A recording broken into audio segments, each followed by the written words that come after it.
اعوذ باللہ من الشیطان الرجیم، بسم اللہ الرحمن الرحیم۔ لاکھوں کروڑوں درود پاک خاتم النبیین حضرت محمد مصطفیٰ صلی اللہ علیہ وآلہ وسلم پہ۔ گنبد خضرا کے چاہنے والوں کو وقاص احمد کی طرف سے السلام علیکم۔ اے محبوب، کیا تم نے نہ دیکھا کہ تمہارے رب نے ہاتھی والوں کا کیا حال کیا؟ کیا اس نے ان کا دو تباہی میں نہ ڈال دیا؟ اور اس نے ان پہ جھنڈ کے جھنڈ پرندے بھیجے جو ان پہ کنکر کی پتھریاں پھینکتے تھے، تو اس نے ان کو ایسا کر دیا جیسے کھایا ہوا بھوسا۔ ابراہا نجاشی کی طرف سے حبشہ کا گورنر تھا، اور وہ ہر سال یہ دیکھتا تھا کہ اس کے شہر کے لوگ مخصوص دنوں میں شہر چھوڑ کے شمال کی طرف سفر کرتے تھے۔ تو اس نے ان لوگوں سے سوال کیا کہ تم لوگ کہاں جا رہے ہو؟ تو وہ لوگ بولے، ہم مکہ مکرمہ میں حج کے لیے جا رہے ہیں۔ تو اس نے ان لوگوں سے پھر سوال کیا، تو تم لوگ وہاں کیوں جاتے ہو؟ تو لوگوں نے جواب دیا، وہاں اللہ کا گھر کعبہ ہے۔ ابراہا کے نزدیک حج ایک میلہ تھا جس میں ملک کی تجارت کو فروغ ملتا تھا۔ تو وہ کہنے لگا کہ میں تمہارے لیے گھر بناؤں گا جو تمہارے گھر کعبہ سے کہیں زیادہ بہتر ہوگا، اور تمہیں یہیں آ کے حج کرنا ہوگا۔ ابراہا کیونکہ خود عیسائی تھا، اس لیے اس نے یمن کے شہر صنعاء میں ایک بہت بڑا گرجا گھر تعمیر کروایا۔ یہ اس وقت کا سب سے بڑا گرجا گھر تھا۔ اس نے سب لوگوں کو کہا کہ تم کو شمال میں جانے کے بجائے اب حج کے لیے یہیں آنا ہوگا۔ جب اگلا سال آیا تو یمن کے لوگ پھر سے حج کے لیے خانہ کعبہ چلے گئے، تو اسے بہت زیادہ غصہ آیا۔ ادھر عربوں کو یہ بات بہت ناگراں گزری، چنانچہ عربوں کے قبیلے بنو کنانہ کے ایک شخص نے صنعاء کا سفر کیا، اور وہ ابراہا کے بنے اس گرجا گھر میں جا پہنچا۔ اس شخص نے نجاست کر کے گرجا گھر کے در و دیوار کو آلودہ کر دیا۔ اس بات پہ ابراہا بہت زیادہ غضبناک ہوا، اور اس نے خانہ کعبہ کو گرانے کی قسم کھا لی، اور وہ کعبہ کو گرانے کے ارادے سے اپنا لشکر لے کے مکہ مکرمہ کی طرف روانہ ہو گیا۔ عرب میں ویسے ہاتھی نہیں پائے جاتے تھے، کیونکہ وہ حبشہ سے تعلق رکھتے تھے، اس لیے ان کے پاس ہاتھی تھا۔ کچھ مورخ کہتے ہیں کہ ان کے پاس ہاتھیوں کی فوج تھی، جبکہ کچھ کہتے ہیں کہ ان کے پاس صرف ایک ہاتھی اور باقی ساری فوج تھی۔ یہاں پہ مختلف روایات پائی جاتی ہیں۔ یہاں پر ہم مورخین کے تضاد کو چھوڑ کر قرآن پاک کی بات کو ترجیح دیں گے۔ قرآن پاک ایک ہاتھی کا ذکر کرتا ہے جس کی نام پہ سورہ فیل، یا جس کو اصحاب فیل کہا گیا ہے، یعنی ہاتھی والے لوگ۔ فوج کا سب سے پیش رو ایک بڑا ہاتھی تھا جس کا نام محمود تھا۔ ابراہا اپنی فوج لے کے مکہ مکرمہ کی طرف روانہ ہوا، تو اس نے مکہ والوں کی طرف اپنا ایک قاصد بھیجا۔ اس نے کہا کہ مکہ کے سید عبد المطلب کے پاس جاؤ اور انہیں کہو کہ ہم لڑنا نہیں چاہتے، ہم صرف کعبہ کو گرائیں گے اور پھر واپس چلے جائیں گے۔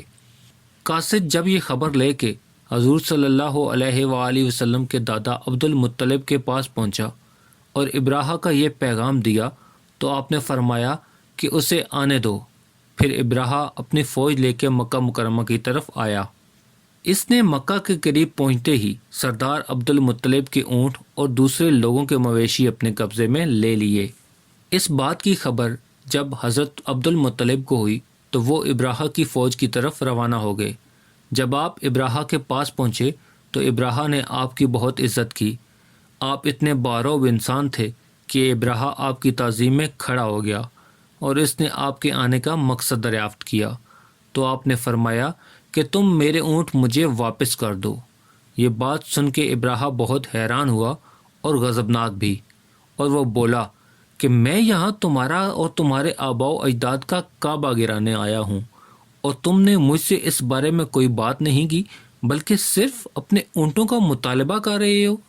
حضرت عبد المطلب فرمانے لگے، میں ان اونٹوں کا مالک ہوں، اس لیے میں ان کو لینے اور ان کی حفاظت کے لیے آیا ہوں۔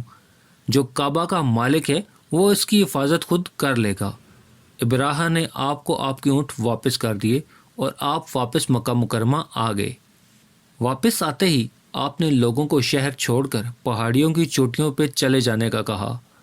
لوگوں کے شہر چھوڑ جانے کے بعد حضرت عبد المطلب نے کعبے کا طواف کیا، اور پھر کعبے کا دروازہ پکڑ کے خوب رو رو کے اللہ سے دعا مانگی کہ اے اللہ، وہ لوگ بہت بڑی فوج کے ساتھ آئے ہیں، ان کے پاس ہاتھی بھی ہے، اے اللہ تو اپنے کعبے کی حفاظت فرما۔ اگلی صبح ابراہا نے اپنی فوج لے کر کعبے پہ حملہ کر دیا۔ فوج کا پیشرو ہاتھی سب سے آگے تھا۔ کعبے سے دور ہی ایک مقام پہ آ کے وہ ہاتھی رک گیا اور آگے نہ بڑھا۔ اسے اور جس سمت بھی لے جاتے وہ چل پڑتا، مگر جب اسے کعبے کی طرف چلاتے وہ رک جاتا یا بیٹھ جاتا اور آگے نہ بڑھتا۔ انہوں نے اسے مارا پیٹا، مگر وہ آگے نہ بڑھا بلکہ بھاگ نکلا۔ وہ ابھی اسی بحث میں تھے کہ کیا کیا جائے، تو اتنے میں اللہ تعالیٰ نے سمندر کی طرف سے پرندوں کے لشکر بھیج دیے۔ یہ ابابیل پرندوں کے لشکر تھے، اور ان کے ایک ایک پرندے کے پاس 3 کنکریوں کی ٹکڑیاں تھیں، 2 پاؤں میں اور 1 منہ میں۔ جب ابابیل پرندے یہ کنکریاں اتنی اونچائی سے پھینکتے تو وہ کنکریاں ابراہا کی فوج کے بدنوں کو چیرتے ہوئے زمین پہ گرتی اور وہ وہیں موقع پر ہی ہلاک ہو جاتے۔ کچھ ہی دیر میں ابراہا کی ساری فوج نیست و نابود ہو گئی اور کعبہ معظمہ محفوظ رہ گیا۔ اور لوگ دیکھ رہے تھے کہ حضرت عبد المطلب نے کہا تھا کہ کعبے کا ایک مالک ہے جو اس کی حفاظت خود فرما لے گا۔ یہ واقعہ جس سال میں وقوع پذیر ہوا، اہل عرب اسے عام الفیل یعنی ہاتھی والا سال کہنے لگے، اور اس واقعے کے کچھ دنوں بعد حضور صلی اللہ علیہ وآلہ وسلم کی ولادت باسعادت بھی ہوئی۔ اس واقعے کو اللہ تعالیٰ نے قرآن پاک میں بیان کرتے ہوئے ایک سورہ نازل فرمائی جسے سورہ فیل کہتے ہیں، جس کا ترجمہ یہ ہے: اے محبوب، کیا تم نے نہ دیکھا کہ تمہارے رب نے ہاتھی والوں کا کیا حال کیا؟ کیا اس نے ان کا دو تباہی میں نہ ڈال دیا، اور اس نے ان پہ جھنڈ کے جھنڈ پرندے بھیجے جو ان پہ کنکر کی پتھریاں پھینکتے تھے، تو اس نے ان کو ایسا کر دیا جیسے کھایا ہوا بھوسا۔ اس سے ثابت ہوتا ہے کہ قرآن مجید کی طرح خانہ کعبہ کی حفاظت کی ذمہ داری بھی اللہ تعالیٰ نے اپنے سپورٹ لے رکھی ہے۔ پیارے دوستو، امید کرتا ہوں آپ کو میری ویڈیو پسند آئی ہوگی، تو اسے لائک کر دیں، اور مزید اس طرح کی ویڈیوز کو دیکھنے کے لیے میرے چینل کو سبسکرائب کرنا ہرگز مت بھولیں۔